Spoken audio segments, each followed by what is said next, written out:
बहुत दूर से चल के आए हैं, सबकी प्रसाद की व्यवस्था है। हाँ भाई, सब बानरों के आगे चौकी लगाओ। पहली बार बानर चौकी पे बैठ के पाएंगे। चौकी पे बैठ गए, चौकियों के आगे दूसरी चौकी, चौकी के ऊपर सोने की थाली, चांदी की कटोरी। आहा, क्या बढ़िया, सब बानरों की थाली, पहली बार बानरों के आगे थाली लगी है।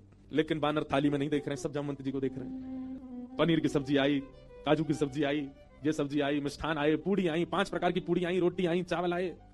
बानरों का स्वभाव क्या है? आप केला भले ही हाथ से दो, लेकिन फिर भी छीन के ही लेगा। बानर का स्वभाव होता है, उसका छीनने का स्वभाव होता है। पर सारे बानर ऐसे बैठे, जामवंत जी को देख रहे, टेढ़ी टेढ़ी नजर करके देख तो रहे थाली में क्या क्या आ रहा है। लार टपकती जा रही है, लेकिन नहीं, जामवंत जी जैसे कहेंगे वैसे खाना है। सबको फल दिए गए, फलों में सब फल अमनिया करके दिए, आम सबको साबुत दिए गए।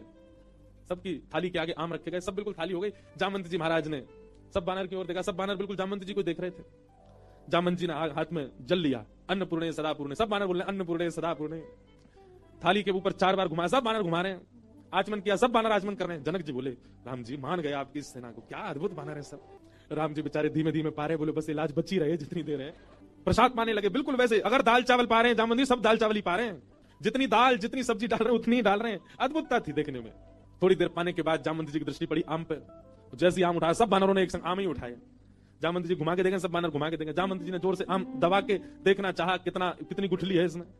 अब वो आम ऐसा था कि जैसे नेक दबाया, गुठली उछल गई उसमें से।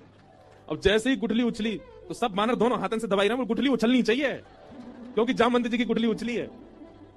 अब सब बानर जैसी आम दबा में सबकी गुठली उछली।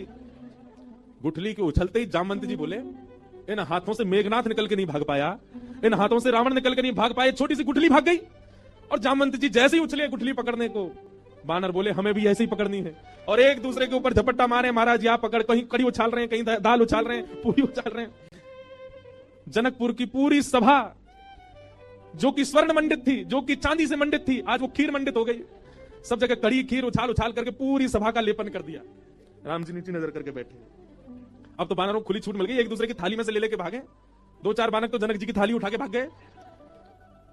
जनक जी देखते रहे और देखते ही देखते जनक जी की दृष्टि पड़ी राम जी को। राम जी बड़े संकोच। जनक जी समझ गए ये तो भैया पूरा प्री प्लान्ड था कि सीधे सीधे चलना है, सीधे सीधे खाना है। नहीं, बानर अपना स्वभाव कैसे छोड़े। राम जी को संकोच में देख जनक जी ने उनको हृदय से लगाया, बोले हम बिल्कुल अप्रसन्न नहीं है, हमको प्रसन्नता है कि इतना आनंद हुआ जनकपुर में इतने दिन बाद। आप बिल्कुल संकुचित मत हो।